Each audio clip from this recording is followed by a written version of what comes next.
I know what some of you guys are thinking because this has been asked quite a bit. Tanner, why is the STI taking so long? And I have good updates. As most of you guys know, we have had a lot of problems with the car. I have a list now because somebody said I was shooting myself in the foot by not having a list, so I made a list. Made a whole list. Now, one of the big things that we've been waiting on is a back-ordered throttle body flange for the new intake manifold that is with our current fabricator out in New York City. For those that are curious, this is the throttle body flange. It has taken 2 months to get this thing machined, made, and sent over to us. Luckily, huge shout out to Magnus Performance for overnighting us that flange. I 2 days shipped it to the fabricator. He should be getting it today as I'm making this video, which is yesterday for you guys watching it. So now that that flange is over there, he can get the manifold finished, we can get it back, we can get it on the car, and then proceed, take the car over to Josh's, get it on the dyno. Now, I have a list. So for our list, we have fuel level sensor calibration, ABS heat shield, we need to make one of those. For steering lines, high and low pressure line gets dropped off tomorrow. The high pressure line we have to get made. I have the fittings on the way from Summit for that. Fuel pulse dampers, I still need to order those. The dash bezel, which is on its way from Australia from Maikon Motorsport, because we had one 3D printed specifically for our Haltech IC7 display. The intake manifold swap, we need to redo the charge pipe that goes from the intercooler to the intake manifold, powder coat the manifold and the pipes, weld intercooler brackets onto the intercooler, fuel pressure sensor, just finished calibrating that one, ethanol connector, redo that one since our old one came off. We need to get headlights for the car, we need to alignment, a roll center adjustment kit, install seat belts, which I just got today, and some alls and some smaller stuff on the list that I'm not really going to go through. So we're going to keep working on that list today. So with our turd here, there's actually a couple other things I'm going to do. There's a big piece of metal that runs behind the bumper right here that I'm going to cut out, and we're going to put a carbon fiber rod there to support the passenger side fender. But today I got some good stuff in the mail. So in this box we got a brand new brand new S207 red seat belt. I sold my old seat belts. I shouldn't have, but I didn't think I'd need them, and I definitely need them, so I couldn't find any quality used ones. Every single used seat belt I could find, the little ball bearings inside of here were all blown up, they were all locked out, and the whole seat belt wasn't able to move. So we're gonna get that installed today. No, that's actually probably the first thing I'll do. So for the seat belt over here, I'm gonna have to pop off this lower trim panel here, pop this panel off. There's all the mounting hardware behind all of these. Once I get the seat belt actually like bolted on there, I'll show you guys where they all mount up. But let me get the seat out of the way. Let me get the rest of the stuff out of the way so that way I can access behind these two pieces to get our seat belt in here.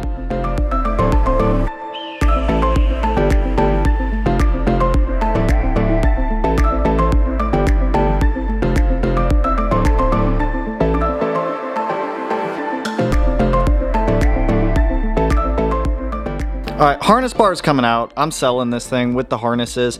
I'll probably keep the harnesses. I'm selling the harness bar though. It doesn't fit well with the seat belt. It just gets in the way. It's kind of annoying right now. So we're gonna run standard seat belts in this car, standard safety equipment. There's nothing wrong with that. I probably trust it a little bit more for city driving or for street driving, I guess. Someone asked me to show you guys how this thing mounts or how the seat belt mounts if you wanted to change yours out to like these red ones. So you've got one 10 mil behind the actual like reel assembly here. You've got one 14 right there that holds the reel to the frame. You've got another 14 down there that holds this lower buckle down. And then up here you've got another 14 that holds it to the slider bracket here to be able to adjust the seat belt. Now for me, I ran mine through the actual bucket seat so that way it'll still function like it's supposed to and hold me in like right above the waist here.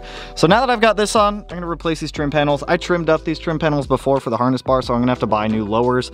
It's not a big deal. It's just you guys can see where I trimmed them up to be able to fit it. So it's whatevs. I'll get some new ones ordered. I need to order a passenger side seat belt as well. So for now, at least I have one when I drive the car, which is honestly, I don't know who all is going to be riding in here. Someone's going to be riding in here. I don't know who, but let me get all this trim panel back on real quick, and then we have a seat belt in. All right, seat belt and trim panels are put back in. Honestly, the red looks pretty good. I'm excited for it, actually. Yeah, I'm gonna scrap the harness idea. I'm just not gonna use harnesses right now. I'll set the harnesses aside. We'll use them at a later point, and we'll just run seat belts. I have the actual buckle on the way. I bought a used one. I'll buy a used one for this side, and I'll buy a brand new buckle for the driver's side. To stick in theme, we'll just get the red ones again. Now that the seat belts are done, we're gonna go ahead and cut this thing up a little bit more. So there's a brace underneath of this headlight. I'll show you guys after I get the bumper off. We're just gonna cut that brace completely out, and we're gonna swap it for a carbon fiber rod, and I have them back here. One of these guys here. So this will brace, you guys will see when I pull it off, but it will brace the fender just to keep everything true and in line. No one ever shows the whole entire process of building a car. There's a lot. And there's a lot of things you go back and change. So this entire beam right here we're gonna go ahead and just cut that whole thing out. It doesn't do anything. It's not really structurally supportive. So I'm gonna go ahead and cut it right below where this headlight bracket is. We're just gonna trim all the way around that. It's honestly just a crumple zone. It doesn't do anything. So putting that carbon fiber support rod, I already found one spot where I can put it right here. Putting a carbon fiber support rod from here over to the main frame over here is just gonna make it so much sturdier. So let's get this headlight out and get to cutting. Maybe I should just sell the Evo and put all the Evo money into the Subaru. I think the Subaru dope. So we'll just cut it. It'll be fine.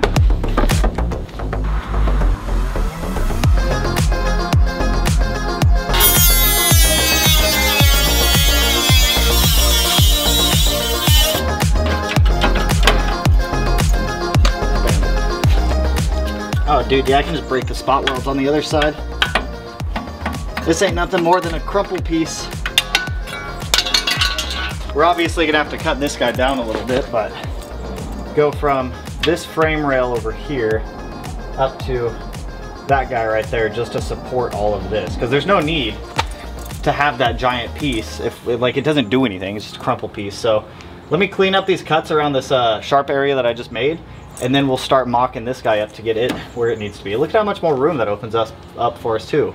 Like that old piece didn't even do any, it didn't even support the headlight. Kind of dumb, to be honest.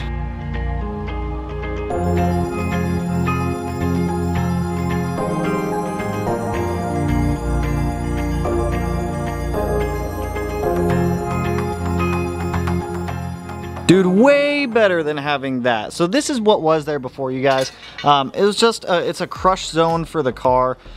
It's just, it looked unsightly. We had already cut it. It just didn't fit up very well. So, I mean, that thing looked gross. This looks a hell of a lot better now. So this is what I was talking about. So we've got this carbon fiber support rod that goes to the frame rail right here, and it goes to the actual fender here to support this. So that way the fender can't walk anywhere. It can't pull away. It can't go any closer. It's essentially just holding the fender in place for where it needs to go. And since it's mounted to the frame, like it's not going ever anywhere. If we need to access anything in here to be able to like reach in or move this rod, it is on some quick release tabs, so we can easily just pull out these little cotter pin guys, pull out the slide pins, either slide this guy out of the way or just take out the other side also and get this out. So let me get the headlight back in here real quick, even though it looks fucking gnarly without the headlight right there. Like that looks so good.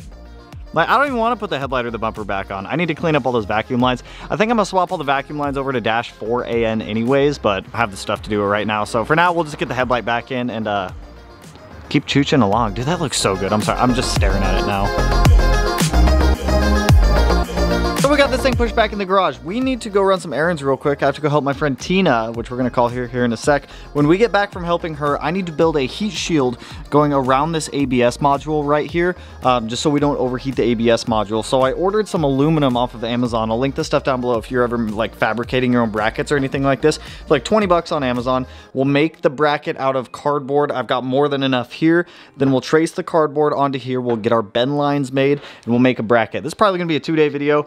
It's whatever. This bracket's probably gonna make me a little while, or it's gonna take me a little while to make, because I'm gonna Cerakote it after we get it made, and we'll just have the little bracket go boop boop right there, so that way we have a nice heat shield going around our ABS module. So let me call Tina real quick. Hello? Hello. What did you just send me a picture of? So they fucked up every single one of my wheels. Holy hit, what the hell? Yep. Every single one of my wheels has a perfect circle where that machine was scratched all through my wheels. Does it wipe off? Nope. Oh boy, I'll see what I can do. We're about to come over. No, they're bad. Every single one of the wheels is exactly the same pattern, same spot, and the scratches are horrible. Oh. And guess what? The driver one that they cracked the fender on is the worst. Is it? Yep. Jesus. Well, we're about to head over, so I just want to give you a call beforehand. Damn, dude. I'll show you guys this when we go over to Tina's house. So Tina's a friend of mine. She does all my vinyl cutting for the merch drops and everything like that, which, speaking of which, so a quick message from today's sponsor is me. I'm today's sponsor. So we have our new merch drop that just went live and our new EJ25 FA20 built engine giveaway. So this time around, I'm offering both So that way all the WRX owners, all the STI owners, and all the older WRX owners are all included in this one. In the future, I'll try to incorporate more, but as we continue growing, I can obviously offer more. So with this one, somebody's gonna be getting a built 500 wheel horsepower capable EJ25 or FA20 of their choice.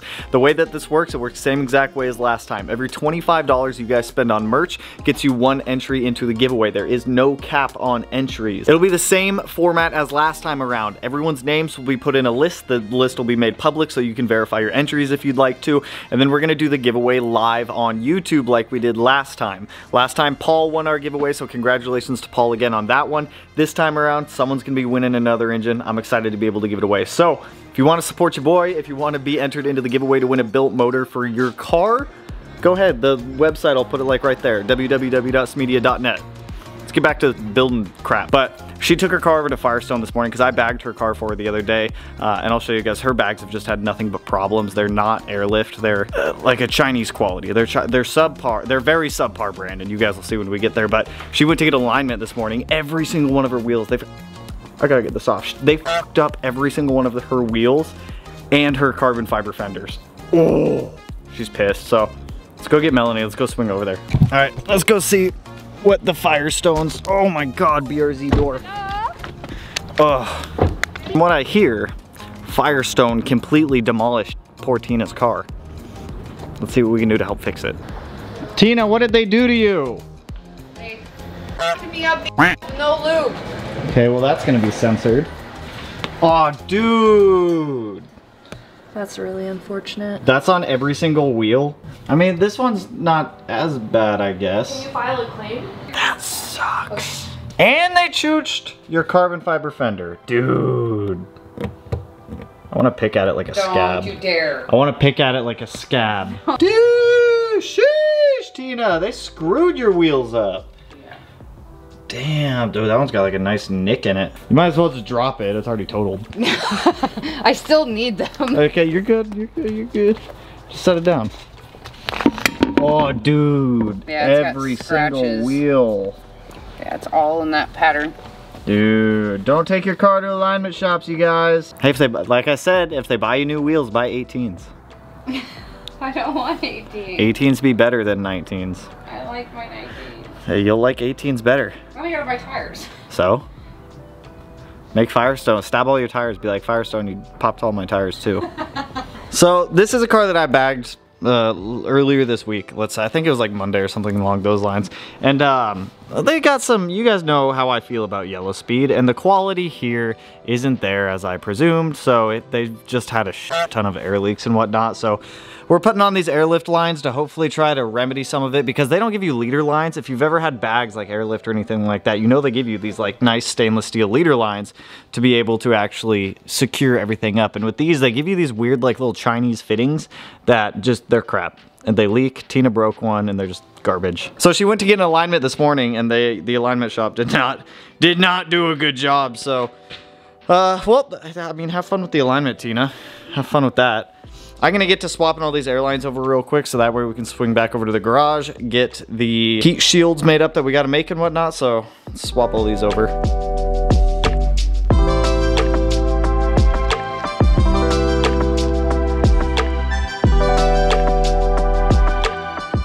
All right, I think I finally got these things to seal up. Keys. Top left. Top left 71. Top right. 73. Bottom left. 93. Bottom right. 108. Perfect. Now that this situation has been resolved, Tina still looks annoyed. That's all right though, because at least the bags don't leak. At least the bags don't leak. See, there you go. Yo, on a bright side, the BRZ's looking good. We need to get the wheels on here. I need to get some tires ordered for those wheels. Let's go back and work on the Blueberry some more.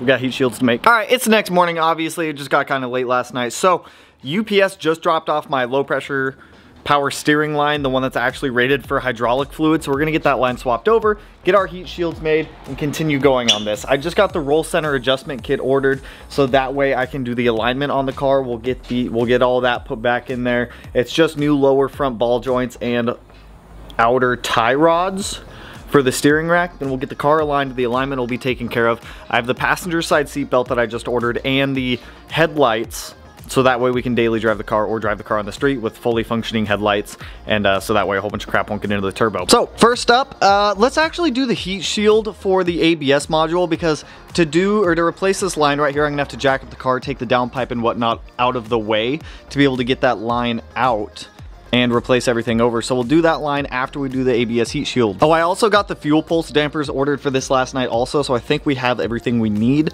at least ordered at this point, to be able to drive this car. So for this heat shield, there's a small hole down here on the ABS bracket. I think I'm gonna try going off of that hole. I'm gonna mock up a cardboard heat shield first, then we'll take that cardboard stencil, transfer it over here to our aluminum, cut it out, get it bent. We'll probably Cerakote it, put some gold tape on it, which I don't have, which I'm gonna have to get some, and then our heat shield is done. So let's make a template out of some cardboard real quick.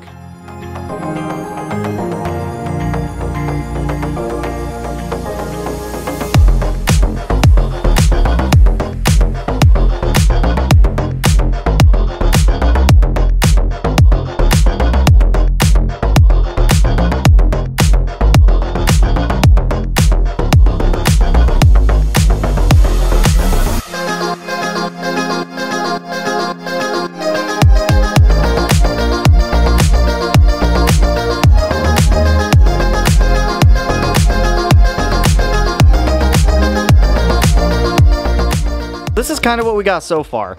We have this notched out for the brake lines right here. Now it's just figuring out a way to mount this, which is going to be the difficult part. We could do a bracket that goes up and around here that bolts back here. We could do one that just comes straight off and goes over here. We could do one that kind of goes over there. I don't quite know how I'm going to mount this thing yet, but we have the rough outline of the heat shield done just to protect this ABS solenoid right there. So this will get Cerakoted, and then on top of the Cerakote we'll put some gold heat tape. Bending this without a brake form sucks. That's one thing that we need to get for the garage, is a brake form and a bandsaw, because if you guys saw me trying to cut that aluminum, I was using like a body saw, the die grinder, the hand saw, you name it, whatever I could cut with. I also need to get another vise, because the big one that I have is at the shop and that does me no good. So oh, and I got the power steering fittings, so I can go get that power steering line made. Everything's coming in. So I gotta take the downpipe out of this thing anyways, so we can do this power steering line. So let's put the car up on the quick jacks. We'll take the downpipe out, which is gonna be a pain. After the downpipe's out, we can figure out like a permanent solution to mount that guy, as well as get that line swapped over.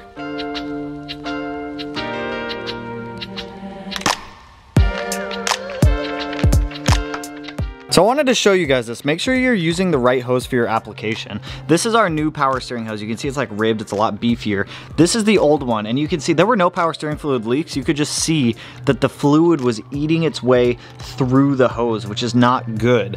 I don't know if that hose right there is long enough now that I'm looking at it. That's 3 feet. Is that 3 feet? I don't know. It might be long enough. It's like an inch shorter than the other hose, so we'll see if we can make this fit.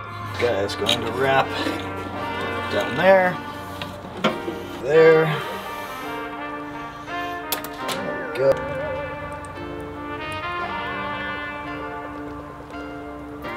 And we are leaking over the top.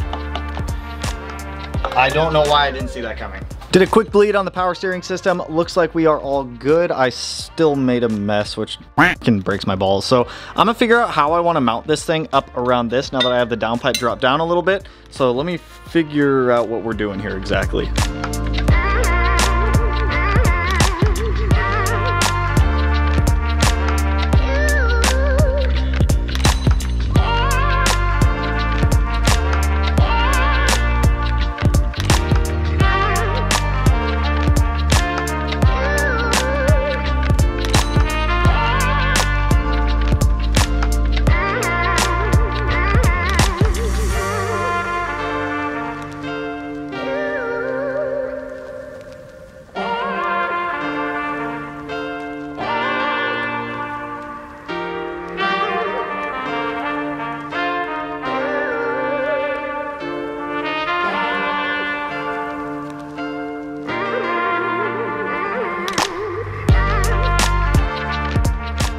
Yo, I am more than happy with that, dude. For being able, like, I made that just using hand tools around the garage.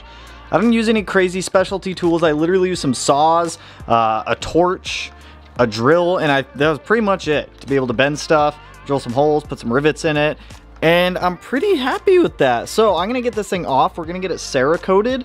After the Cerakote cures on it, I'm gonna put some gold tape around this just to reflect heat away from the ABS module, just because that's the last thing that we want getting super hot. So I just ended up using a hole on the stock module down there that I put a riv nut in, and then also just right off of the master cylinder. It also secures down the master cylinder a little bit more because it doesn't let it flex out now. So that's awesome. I was super happy with that. So let's get this thing pulled off.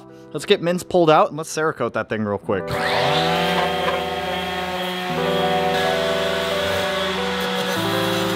Scotch-Brite is the perfect mixture of sugar, spice, and everything nice. These were the ingredients to make the Powerpuff Girls.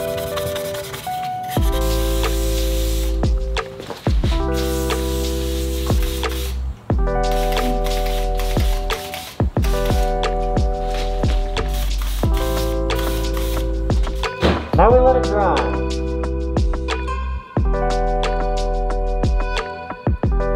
Alright you guys, so we are sometime in the future. The bracket is cured enough for me to touch it and show you guys. It legit came out awesome. Like for what I just did, like what I made here out of just a piece of sheet metal and like bent it and did all this stuff with nothing more than just hand tools. I absolutely love it. I don't want to like force it up in its position right now inside of the car. I want to let that coating cure a little bit more. I need to do one more coat on it because I totally missed the entire top side of the bracket, which is of course the part you see. So more great progress on the car. I think we have literally everything ordered at this point and in or paid for the car, and now it just comes down to waiting. I got the center caps ordered because somebody did point out, I think it was Brad, someone pointed out the fact that I didn't have center caps on the wheels. You're totally right. Work sells their center caps separate from their wheels. It's kind of dumb, but more good progress. In the next video, we're gonna get the fuel system. We're gonna try to get the entire fuel system knocked out and fixed on the car. That's going to include fuel level sensors, getting both of them to work, both the stock one and the one for the Haltech, fix our fuel oscillation issue, fix the fuel lines under the car, get our fuel pulse dampers in, remake the couple fuel lines that we need, and try to get the fuel pressure sensor working. Once we get all of that knocked out for the fuel system, the system's 100% good to go at that point. So that's all I got for you guys on this one. There's gonna be a couple more STI videos coming up, then jump on a couple more Evo ones, and then I've got some discussion videos I'll be throwing in for you guys here soon also. So with that, if you guys like the video, you know what to do. Go ahead, hit that like button, turn to black, blue, green, yellow, purple, silver, cyan, whatever color it turns for you. But the color of the day today is blue. For blue, obviously. And also, before I end this video, I'm trying to make a point to start filming more stuff outside of just the garage and outside of just working on the cars. Like when we went over to Tina's and I like fixed her thing, just trying to get out more and film, just get out of like the comfort zone. It's just, it gets weird with a camera in public still, so. And you guys know what I'm saying. If you guys want to subscribe to the channel, you know what to do. One of these corners, no idea which one I'll put it in quite yet, but with that, I will catch you guys in the next one. So peace out, homies.